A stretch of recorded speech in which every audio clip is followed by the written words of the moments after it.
عقلمند بادشاہ۔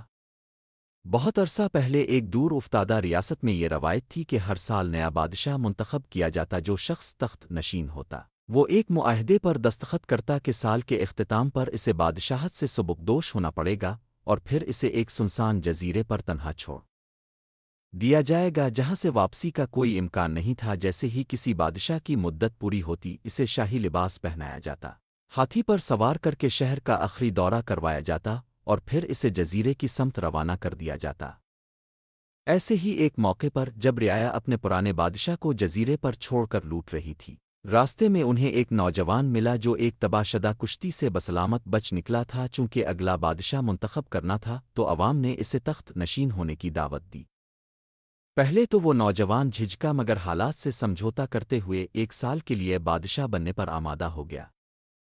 اسے حکومت کے تمام اصول و ضوابط سے آگاہ کر دیا گیا اور یہ بھی بتا دیا گیا کہ مدت اقتدار مکمل ہونے پر اسے بھی اسی ویران جزیرے پر چھوڑ دیا جائے گا۔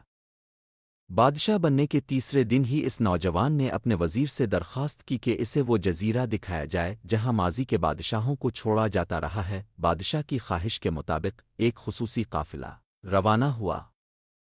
وہ جزیرہ خطرناک جنگلی حیات اور گہرے جنگلات سے بھرا ہوا تھا۔ وہاں پہنچ کر نوجوان بادشاہ نے دیکھا کہ پچھلے بادشاہوں کے ڈھانچے اب بھی وہاں بکھرے پڑے ہیں۔ وہ لرز گیا مگر اس نے ہمت نہیں ہاری۔ واپس آ کر اس نے کچھ محنتی مزدور منتخب کیے اور انہیں ساتھ لے کر دوبارہ جزیرے پر گیا۔ اس نے حکم دیا کہ پورا جزیرہ صاف کیا جائے، تمام خونخوار درندوں کو ہلاک کیا جائے اور غیر ضروری درختوں کو کاٹ کر زمین ہموار کی جائے۔ وہ خود ہر ماہ جزیرے کا معائنہ کرتا، جلد ہی وہاں سے خطرناک جانور ختم ہو گئے اور زمین صاف ہوتی گئی۔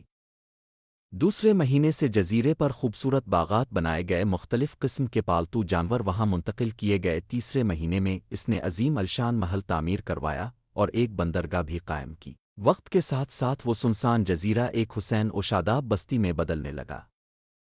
یہ بادشاہ نہایت سادہ طبیعت تھا، وہ خود کم خرچ کرتا اور زیادہ تر دولت جزیرے کی ترقی پر صرف کرتا رہا۔ 10 مہینے گزرنے پر اس نے وزیر اعظم سے کہا کہ وہ اب اس جزیرے میں منتقل ہونا چاہتا ہے، لیکن وزراء نے اصرار کیا کہ اسے مدت پوری ہونے کا انتظار کرنا چاہیے۔ بالآخر سال مکمل ہوا۔ روایت کے مطابق اسے شاہانہ لباس پہنایا گیا، ہاتھی پر سوار کر کے شہر کا دورہ کروایا گیا۔ مگر برخلاف روایت اس بادشاہ کے چہرے پر مسکراہٹ تھی۔ لوگ حیران ہوئے اور پوچھا، جب باقی سب بادشاہ اس موقع پر روتے تھے تم خوش کیوں ہو؟ اس نے پرسکون لہجے میں جواب دیا، میں نے وہ دانا لوگوں کی بات سنی تھی کہ جب تم پیدا ہوتے ہو تو تم رو رہے ہوتے ہو اور دنیا ہنس رہی ہوتی ہے۔ زندگی ایسی گزارو کہ جب تم دنیا سے رخصت ہو تو تم ہنس رہے ہو اور دنیا رو رہی ہو۔ میں نے اپنی بادشاہت کے دوران رنگینیوں میں کھو جانے کے بجائے مستقبل کی فکر کی۔ میں نے وہ جزیرہ جو دوسروں کے لیے موت کا پیغام تھا اپنے لیے جنت بنا دیا۔ اب میں وہاں سکون سے اپنی باقی زندگی گزاروں گا۔ اسی لیے عقلمند وہی ہے جو عارضی شان و شوکت کو چھوڑ کر مستقبل کی تیاری کرتا ہے۔ میں نے بھی یہی کیا۔